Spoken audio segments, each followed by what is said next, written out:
Bienvenidos a la hora de la biología.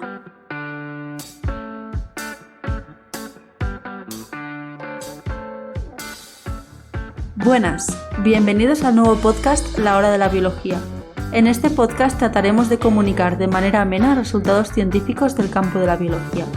Pretendemos divulgar los últimos avances de la biología, pero también trataremos temas con cierta antigüedad siempre que nos parezcan interesantes. En un principio se trata de un podcast semanal, donde unos cuantos jóvenes investigadores nos reuniremos para comentar diferentes publicaciones científicas.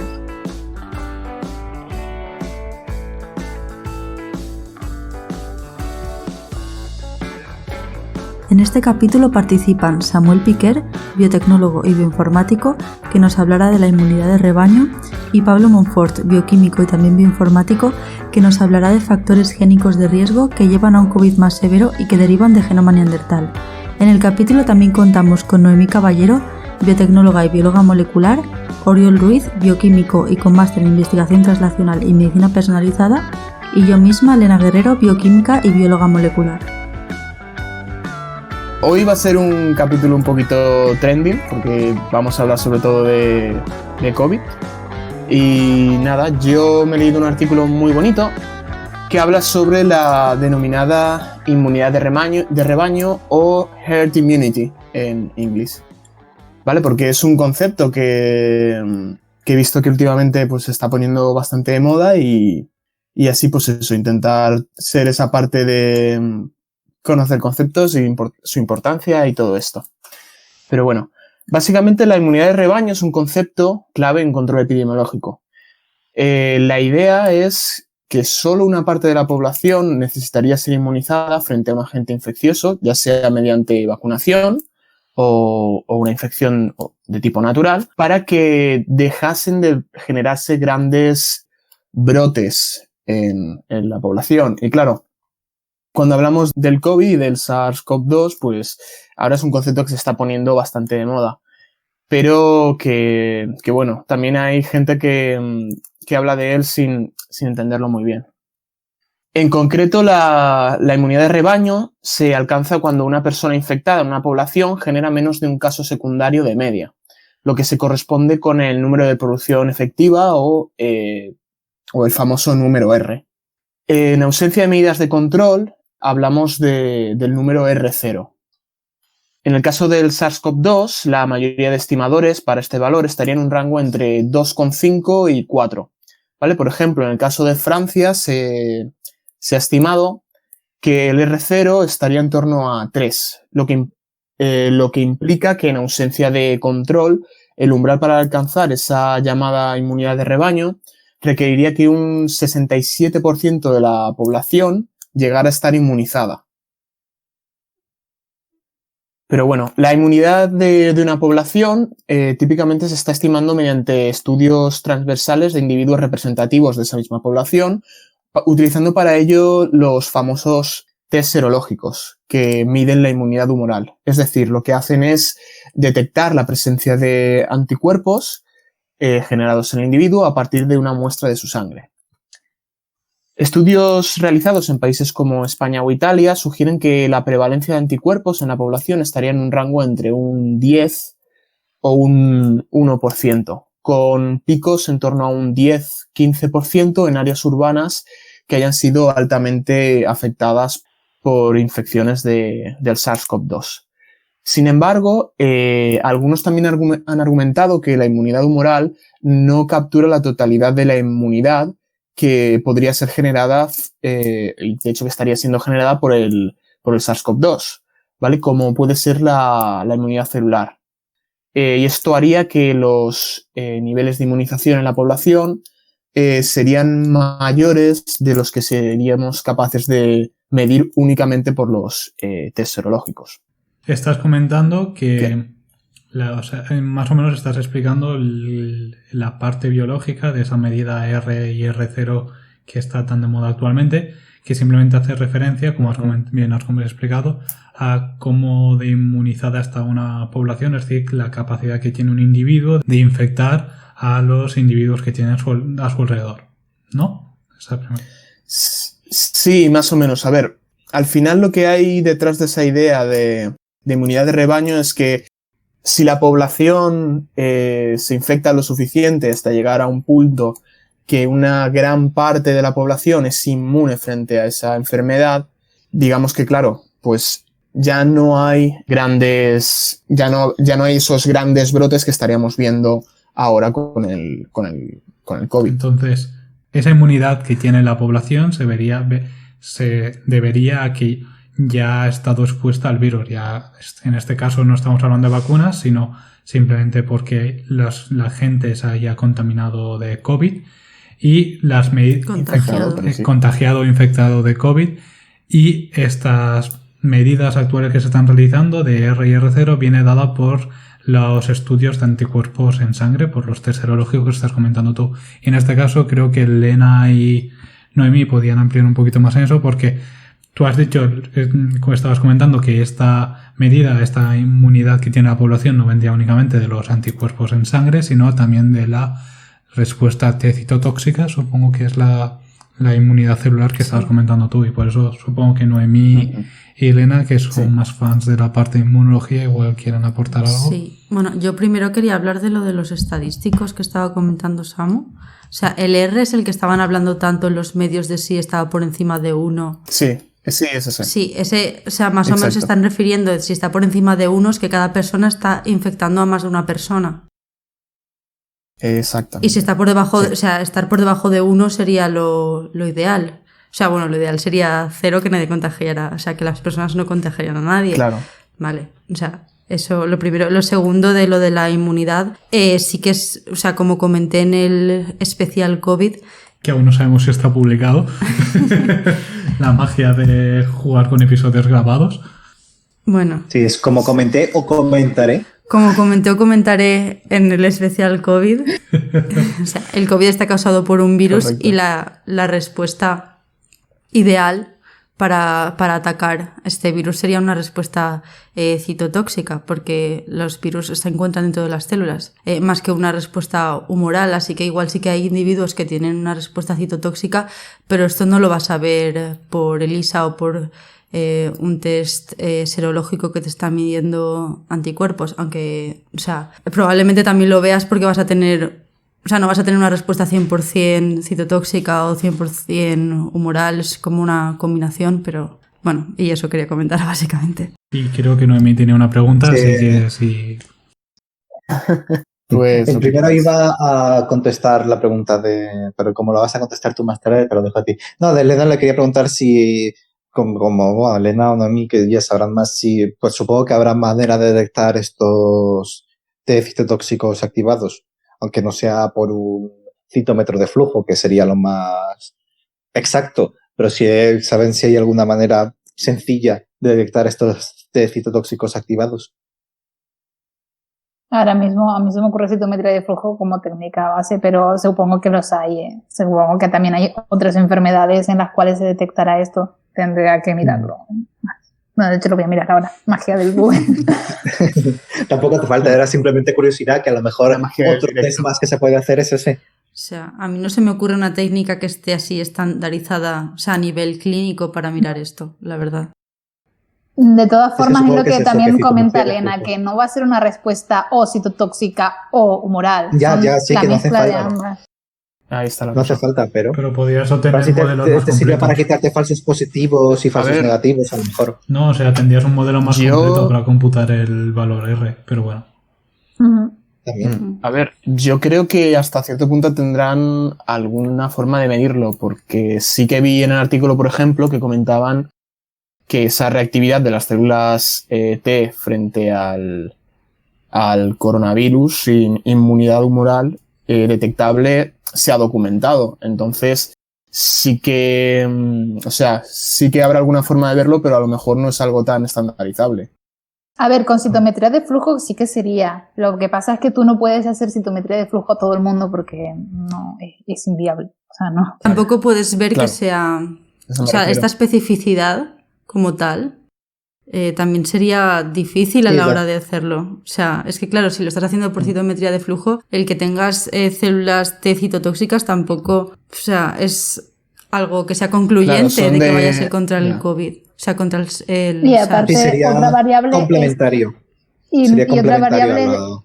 es que tienes este porcentaje de células T1 o TH2, o sea, en un tiempo determinado, pero es que ni siquiera sabemos si eso condiciona que tengas un buen pronóstico o mal pronóstico. O sea, todo está muy en el aire como para tener conclusiones.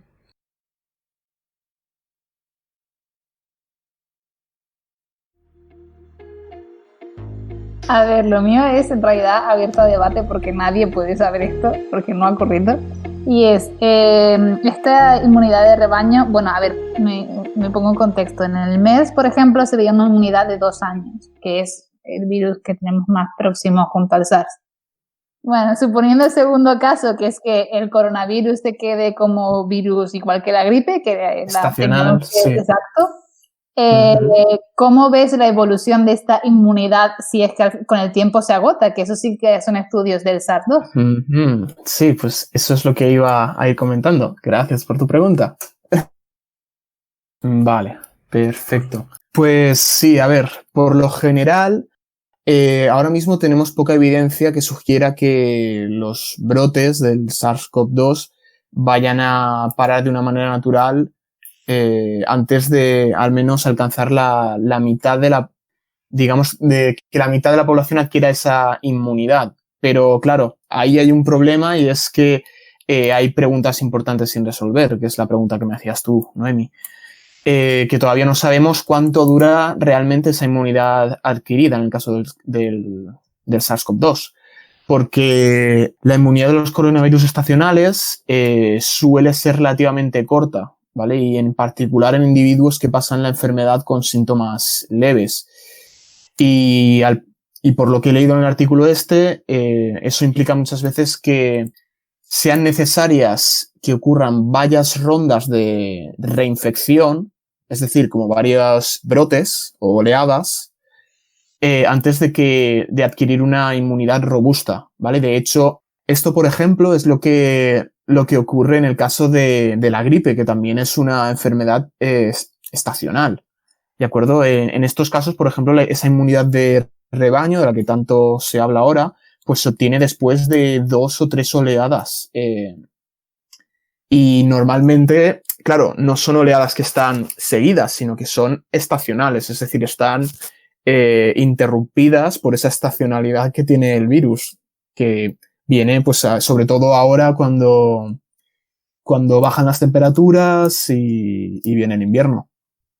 Pero claro, en el caso de la gripe, hay otros factores que están a su favor, como es el caso, pues, de la protección cruzada, ¿vale? Mediante la inmunidad frente a otros virus de la gripe, que en el caso de los coronavirus se está mirando si también ocurre esa, digamos, protección cruzada, pero todavía no se sabe.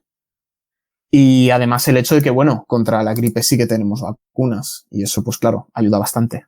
Pero ya no solo son esos factores, sino también el hecho de la particularidad que tiene el COVID de esa elevada tasa de letalidad, que está entre un 0, en el artículo decían que estaba entre un 0,3 y un 1,3. En el caso de la gripe, esa tasa de letalidad, si mal no recuerdo, está en torno a un 0,1. Entonces, claro, no puedes, incluso si con la gripe no tuvieras esas vacunas, no lo puedes tratar de la misma manera, porque eso es, por ejemplo, un argumento que hay gente que dice, ¿no? Pues claro, a ver, al final esto es un virus, vamos a dejar que se infecte la gente y ya pasará, ¿no? El problema de eso es que, claro, esa elevada letalidad hace que al final el costo humano sea muy grande.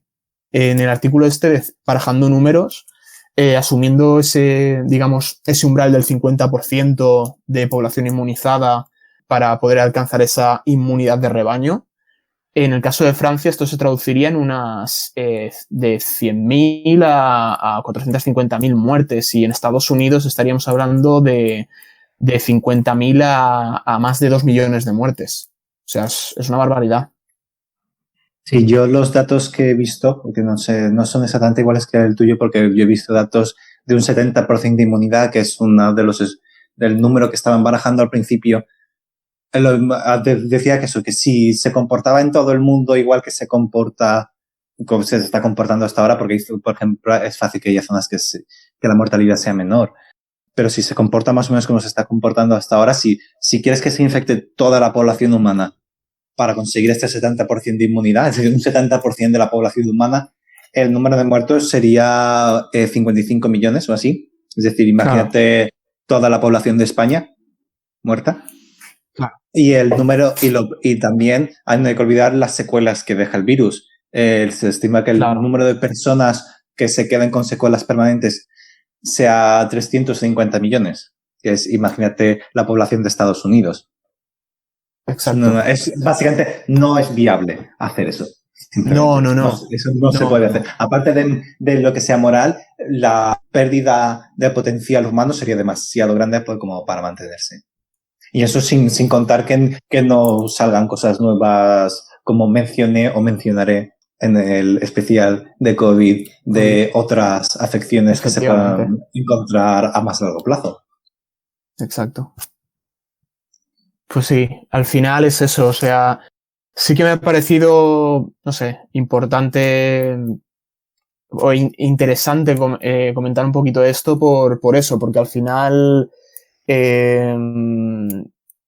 es fácil escuchar a gente que propone pues eso, ¿no? Estrategias como esa, pero es que realmente no es viable. Hay muchas cosas que todavía no sabemos sobre el virus, solo llevamos un año y poco conviviendo con él y todavía es un extraño en muchos sentidos. O sea, te iba a decir que ni eso, o sea, no llevamos ni un año conviviendo con él. Con Pablo. Con el virus. Tú llevas 2 años. Con Pablo el virus. Hostia, no, llevas 3 años conviviendo con el virus ya. No sé qué es peor, si convivir 6, no, llevamos casi un año conviviendo con el virus. Los primeros casos se confirmaron en noviembre. ¿En noviembre? No, en diciembre. Pero no sé qué es peor, si llevar casi un año conviviendo con el coronavirus o 2 años conviviendo con Pablo. Últimamente nos estamos metiendo mucho con Pablo. Sí. ¿Últimamente? Siempre. Siempre.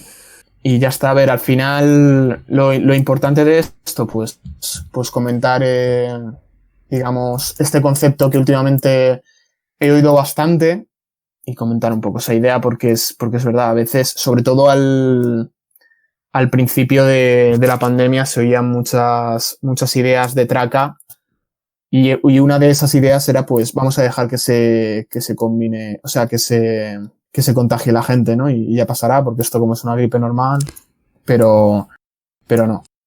Esto es más... Tú lo llamas idea de traca, pero hay países que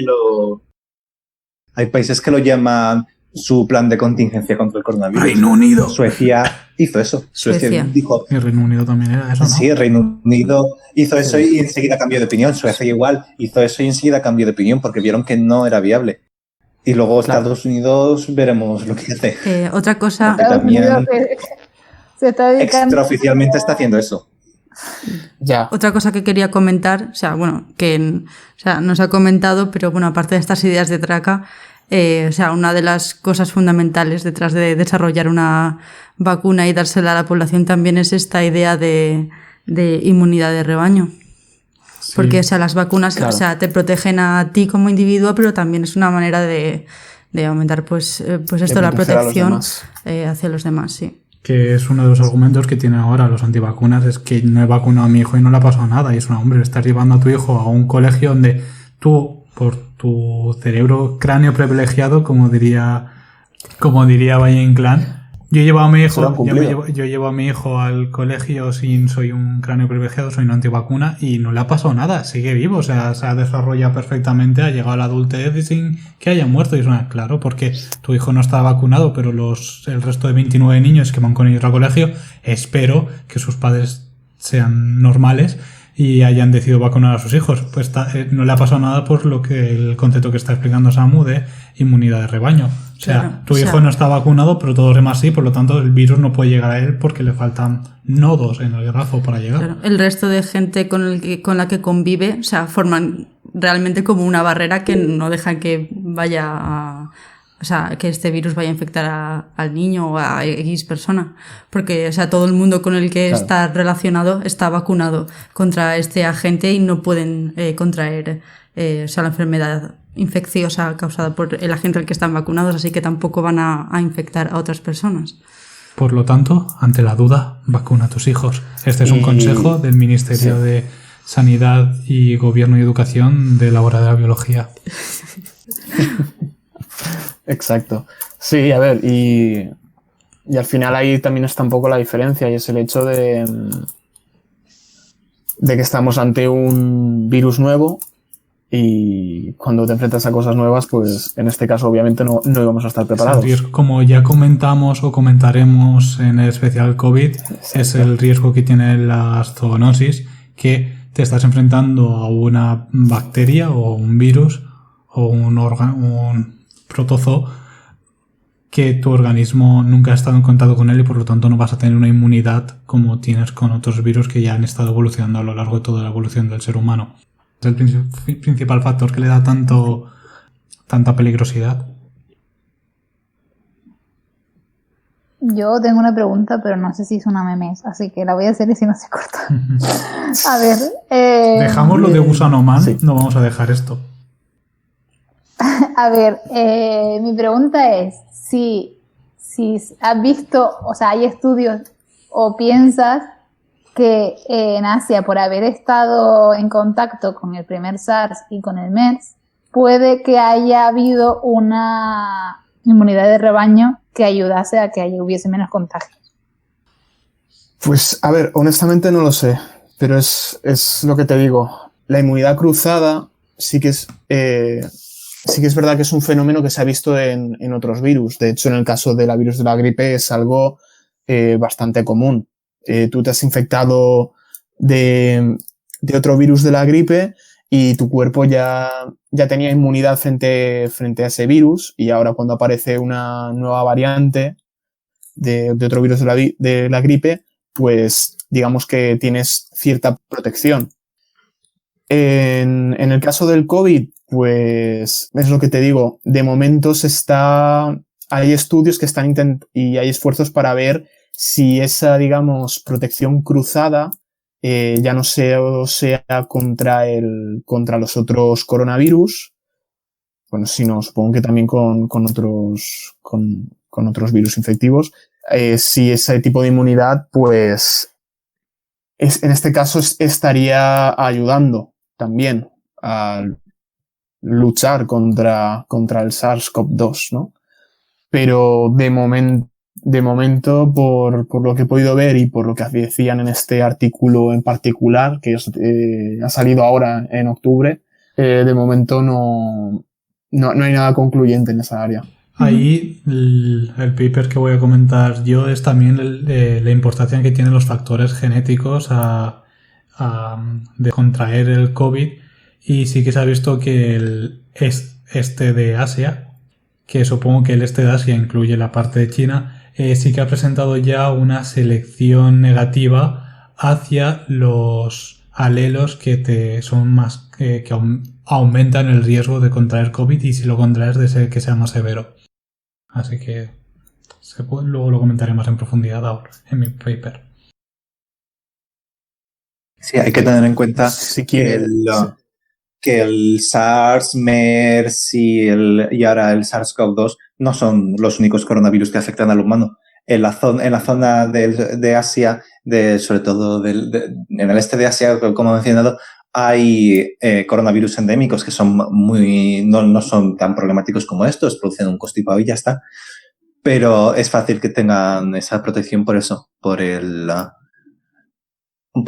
coronavirus endémico, que a saber desde cuánto tiempo es endémico allí.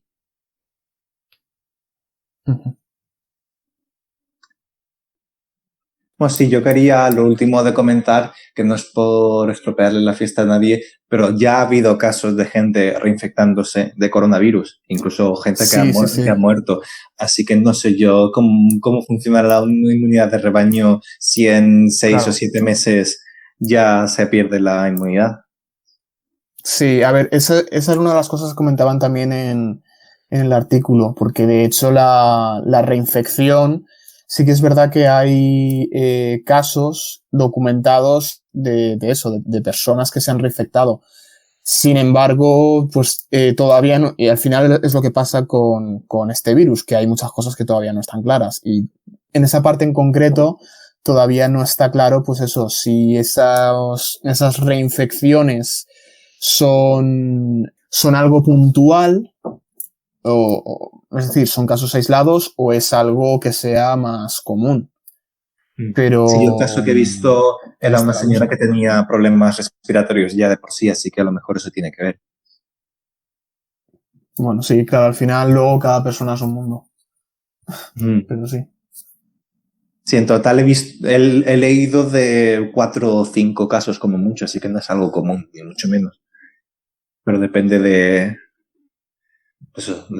la población y todo eso. Claro, pero si menos de un 30% no es capaz de crear esa inmunidad, da igual, porque igualmente consigues inmunidad de rebaño con el otro 70%. Solo que si es una cantidad muy pequeña no importa, e incluso relativamente grande no importa. Hay que ver cómo de grande es esa cantidad, la cantidad de gente que se puede reinfectar. Claro. Pues sí, al final es eso. Todavía quedan bastantes cosas por descubrir de este extraño conocido. Y nada, poquito a poco iremos viendo cómo se descubren cosas nuevas. Creo que la gente a nivel poblacional por fin puede ver lo que significa la ciencia de estar meses y meses sin que te dé nada, hasta que sale algo. Sí, por fin entiende la desesperación de un científico, ¿no? Lo están sufriendo en sus carnes. Pero bueno. Sí, todas las ideas que están saliendo de curas milagrosas es todas las ideas alocadas que se te ocurren cuando no te sale algo de ¿y si le pongo un poco de ácido clorhídrico a estas células? A ver qué pasa.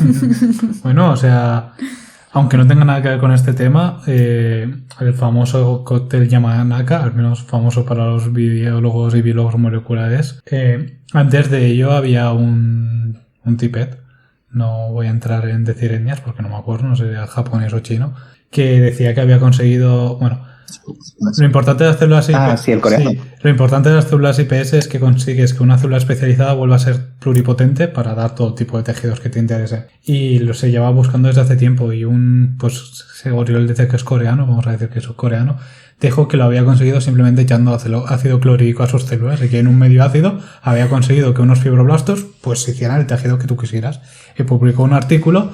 Luego varios científicos de otros centros de investigación lo comprobaron y dijeron no, o sea, lo hemos probado y le hemos echado ácido clorhídrico y no hemos conseguido replicar tus resultados. Así que él pues tuvo una vergüenza para toda su familia y un colaborador que no ni pinchaba ni cortaba en ese experimento pues se suicidó. O sea... Esto no hacía falta contarlo. Pero no sé por qué iba con eso. Esto luego córtalo. Sí, esto no hacía falta contarlo. Por si acaso no lo corta, que sepan que solo Pablo está a favor de lo que ha dicho. Todos los demás estamos en contra. Todo el resto no somos pro suicidio. Yo no estoy a favor de suicidio. El suicidio es algo que no nos gusta nada. Suicidarme es la cosa que menos me gusta hacer. ¿Cómo lo sabes si no lo has hecho nunca?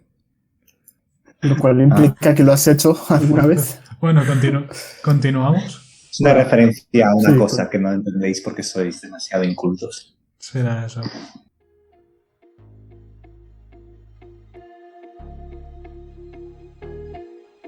Ahora en el siguiente tramo del programa tenemos a Pablo, que nos va a hablar sobre un artículo muy interesante sobre coronavirus y neandertales. Todo lo que querías saber y no te atrevías a preguntar. Dale, Pablo. En fin, vale. Tal como ha estado comentando correctamente Samu en su parte del programa y como habréis escuchado o vais a escuchar en el especial coronavirus, uno de los principales factores de riesgo que tiene el coronavirus es la edad. O sea, mayor edad tiene un individuo, o sea, cuanto más viejo es, más riesgo tiene de que si sufre el coronavirus, este se agrave y pueda conllevar la muerte. Por si no se ha cortado, no estoy a favor ni de la muerte ni del suicidio de los individuos. Para que quede constancia de ello. Perdón si he ofendido a alguien. Vale, también se ha visto que... Sobre todo a nuestros oyentes coreanos. O muertos. Bueno, aprovechando, saludos a nuestro oyente de Puerto Llano y a todos nuestros oyentes de América Latina, que nunca... Y al de Texas. Ya el de Texas, o sea que hemos estado viendo las estadísticas del podcast, contáis con todo nuestro amor y apoyo. Continuando con el tema de mi paper, bueno, este paper ha sido desarrollado por Svante Pääbo, que es el principal investigador de genoma neandertal, es decir, es un investigador que ha dedicado toda su labor investigadora y toda su trayectoria investigadora a conseguir obtener genomas de especies ya extintas y sobre todo de linajes desaparecidos de homínidos. Sobre todo neandertales, por ejemplo, ha secuenciado el genoma de aquí en España de los neandertales de Seiron, si no me equivoco, de su linaje. También creo que ha estado a Egipto secuenciando genomas de tumbas, o no sé si por ello lo expulsaron y nunca pudo hacerlo, pero de Tutankamón creo que siempre ha querido secuenciarlo. Y bueno, es experto en este tipo de secuenciación que conlleva una gran labor porque tienes que obtener genomas que se encuentran en un estado muy degradado y tienes que emplear un gran número de filtros para poder llegar a reconstruirlo. Empezó con genomas mitocondriales, como vamos a comentar en el capítulo de la domesticación de perros y gatos, y eso. En este caso, ya se conoce, como he estado diciendo al principio de esta parte, que uno de los factores de riesgo que tiene el coronavirus es la edad. Cuando mayor eres, más riesgo tienes de que el coronavirus se te vaya a complicar.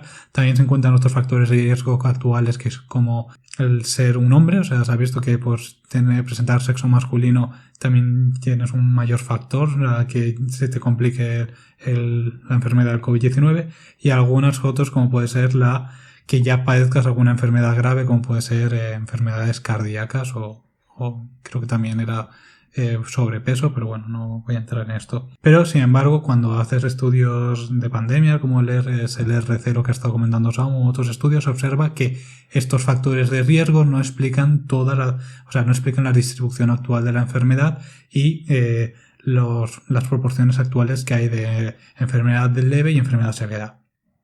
Esto da a entender que hay otras causas que no se conocen actualmente que también son factores de riesgo que posee un individuo para la enfermedad. Entre ellos está claro que tiene que haber algún factor genético. Al final la genética no es todo, pero que es casi todo. Entre ellos, en los estadios tempranos, recientemente se ha caracterizado algunas regiones que ya conllevan un factor de riesgo de sufrir coronavirus, como puede ser una región del cromosoma 3 y una región del cromosoma 9. La región del cromosoma 3 contiene 6 genes y la región del cromosoma 9, si no me equivoco, se encuentra relacionada con los grupos sanguíneos A, B y 0. Estas regiones se encuentran relacionadas con el factor de riesgo del coronavirus. Hay mayor evidencia sobre la región del cromosoma 3 y se ha observado que existe un alto desequilibrio del ligamiento en esta región. Para continuar, creo que debo explicar un poco en qué consiste el desequilibrio del ligamiento. Normalmente, cuando tú tienes dos alelos, dos mutaciones, por decirlo de una forma, estas se van a segregar a la descendencia de forma independiente. Es el famoso 9331 de los estudios de Mendel, es decir, cuando tienes dos genes diferentes que presentan dos alelos diferentes, estos se van a transmitir de forma independiente a la descendencia, que al final obtendrías, teniendo en cuenta de que uno sea recesivo y otro sea dominante, obtendrías la proporción 9331, o sea, 9 16avos, 3 16avos, 3 16avos y un 16avo. Me estoy yendo por las ramas. Pero, resumiendo, se domina desequilibrio del ligamiento a la propiedad que tienen algunos genes, como he estado diciendo, de segregar a la población de forma independiente. Esto es lo normal. Sin embargo, cuando tienes un desequilibrio de ligamiento, observas que estos genes se están transmitiendo siempre juntos a la descendencia. Perdonad, no me refiero a genes, sino mutaciones, o en este caso, sobre todo, estamos hablando de SNP, de Single Nucleotide Polymorphismo.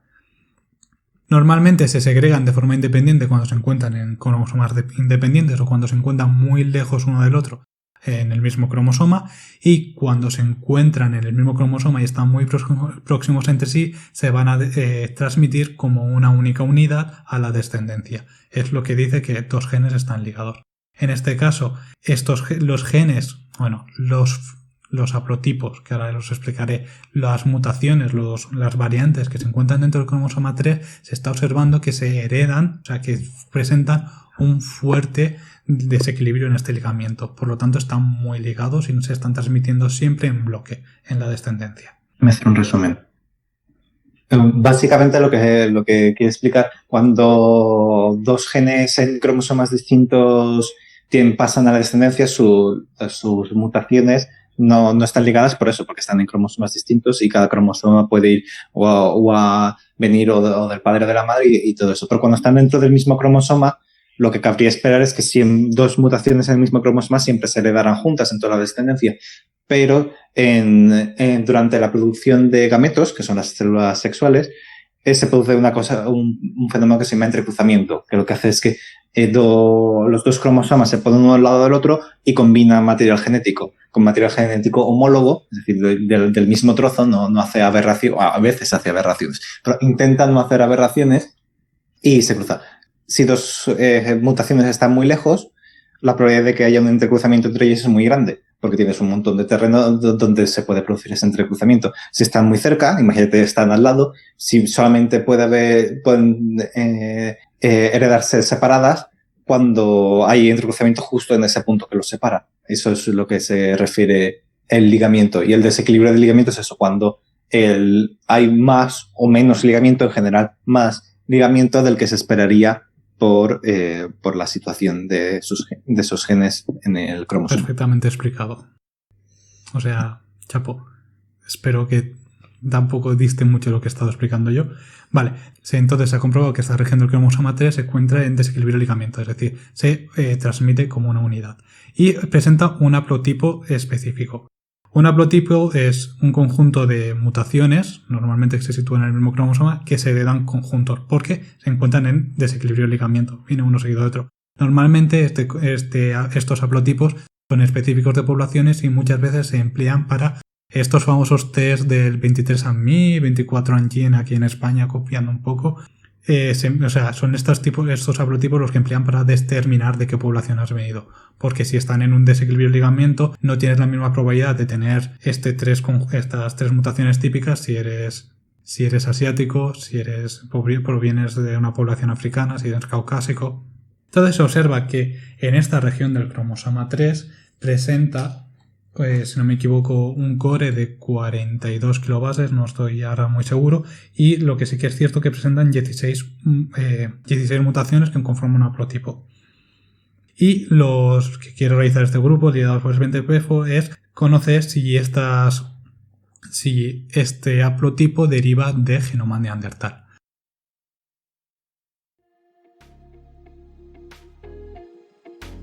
O sea, el ser humano deriva de poblaciones africanas.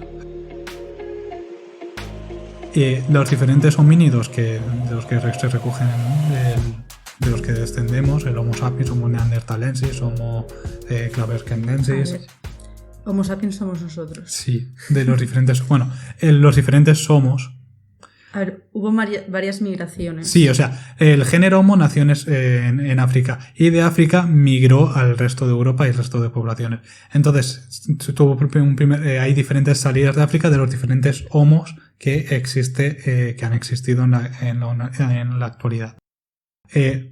Hubo un grupo de homínidos en África, salieron hasta el resto de Europa, luego se formó dentro de África el Homo sapiens y también salió hasta afuera de Europa.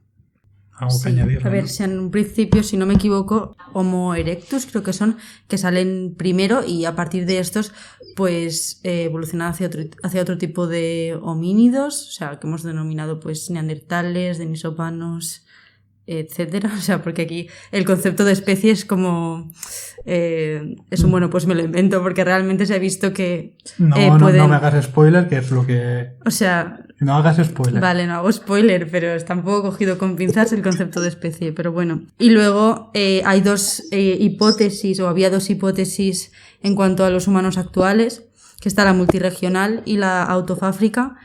En un principio la multirregional dice que pues hay una salida de África.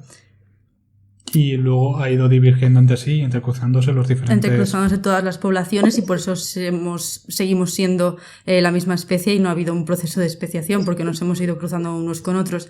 Y la de Autofábrica es que el ser humano actual ya se generó en África, surgió en África y luego salió esta segunda población. Y bueno, como va a contar Pablo, pues ha tenido contactos con otras poblaciones que salieron antes. Sí, o sea, todos los apuntos genéticos actuales te dan apoyo a el modelo de Out of Africa, o sea, Autoáfrica, que han sido diferentes oleadas de homos los que han ido conquistando de que salieron de África hacia Europa, y en una de ellas fue el Homo sapiens actual, que no está emparentado con el Neandertal, no serían la misma especie porque se han originado en África y han salido hacia afuera.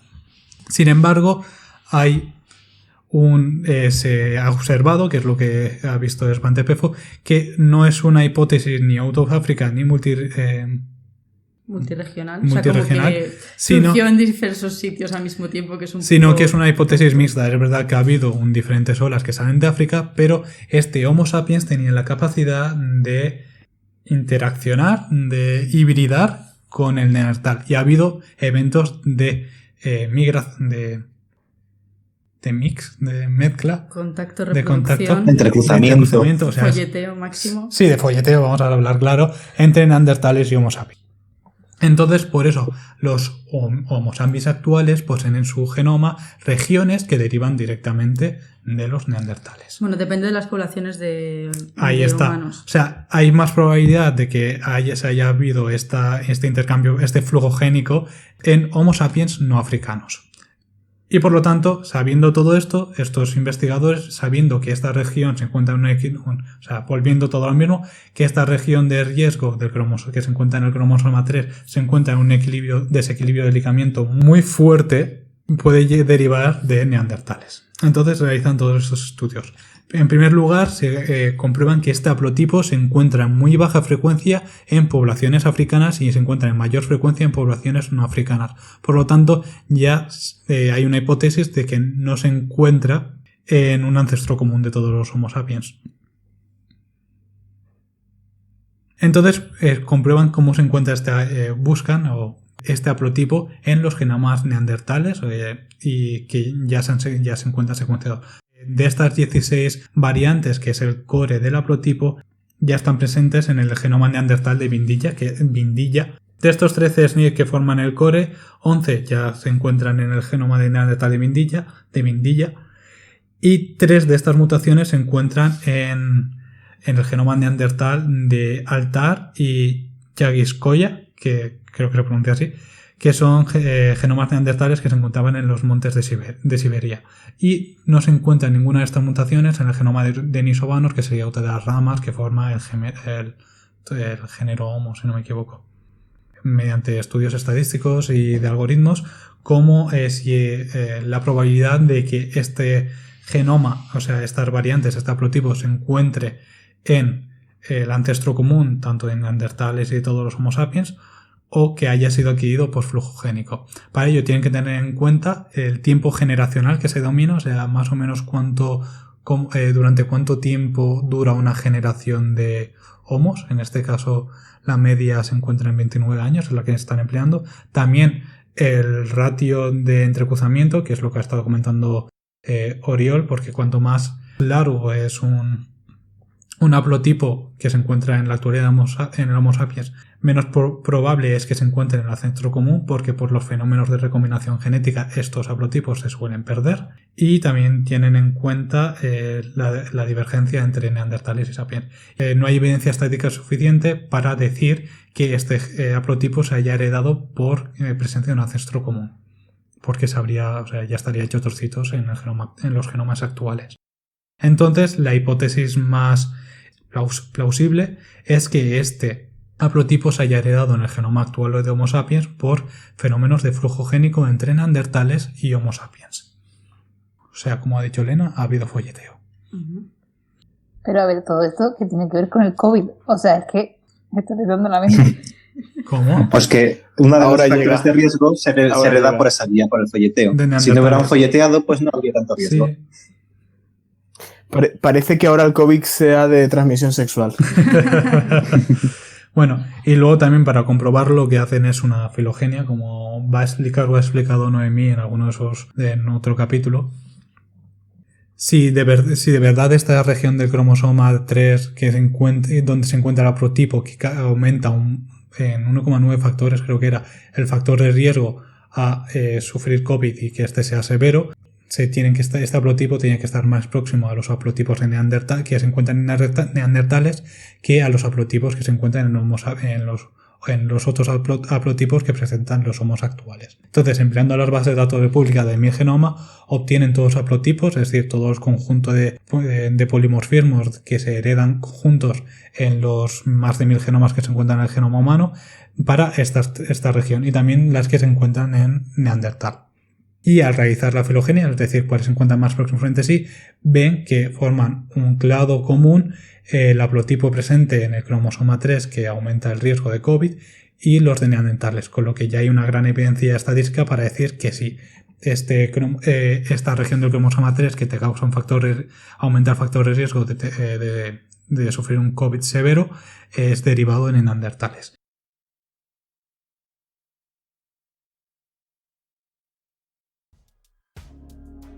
Y ahora llega más a un poco de salseo y a un poco más divertido, porque estos haplotipos se distribuyen de forma diferente en diferentes regiones del mundo, porque el flujo génico entre Neandertal y Sapien es diferente en cada uno de los puntos geográficos actuales.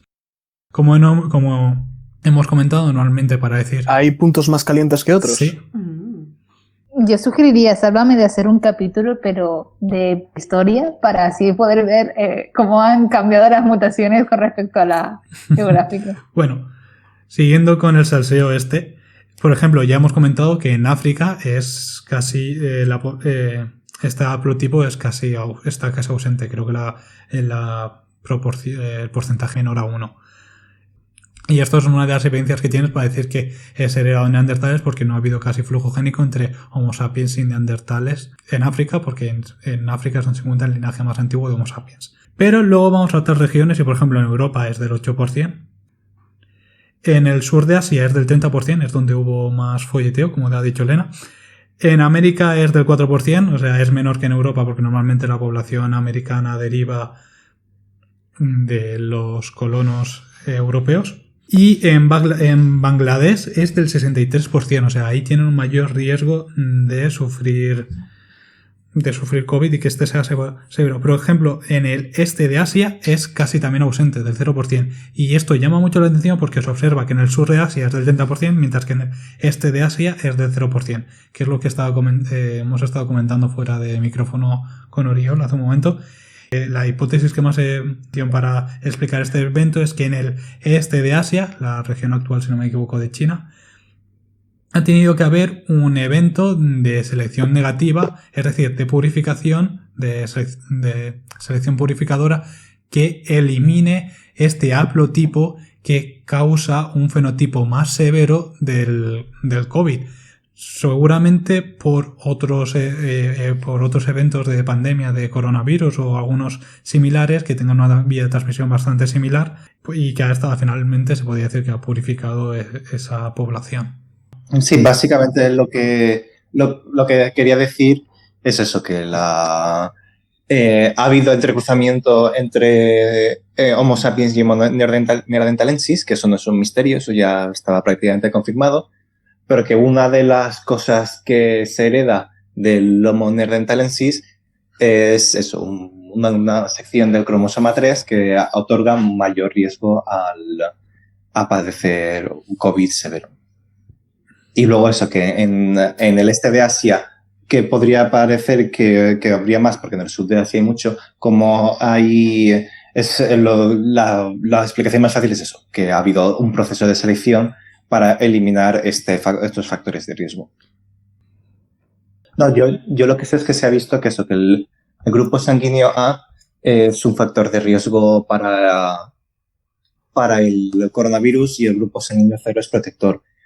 Y es cierto que el grupo sanguíneo A es más común en Europa que en el resto del mundo, así que es fácil que algo relacionado con el grupo sanguíneo A se haya heredado de Homo sapiens, porque es una zona que he vivido mucho con neandertales. Yo lo que quería preguntar era distinto, que yo soy más original, de ¿dónde está el Homo denisova?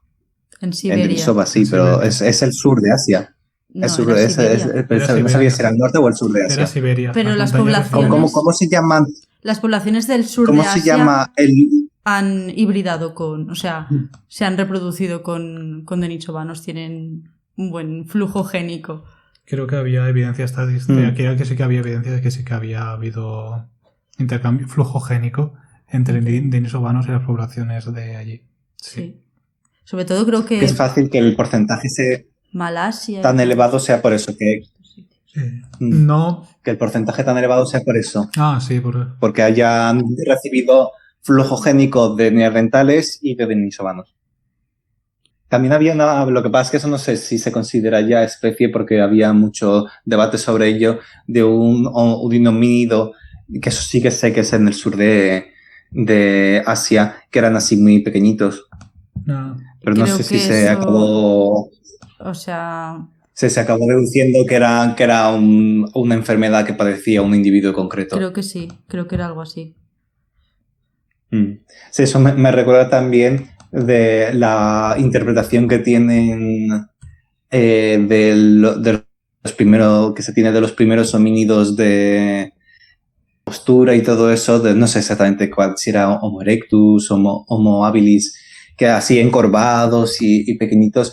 Y luego resultó que no era así. Lo que pasa es que el primer esqueleto que se analizó era un anciano con artritis, así que tenía esa postura porque era un anciano con artritis. Y ya se quedó esa interpretación para todos, pero estaban tan erguidos como nosotros. De ahí Homo erectus, significa erguido, Gracias. no cualquier otra cosa que te puedas imaginar. Y hasta aquí el capítulo de hoy de la Hora de la Biología. Muchas gracias por escucharnos.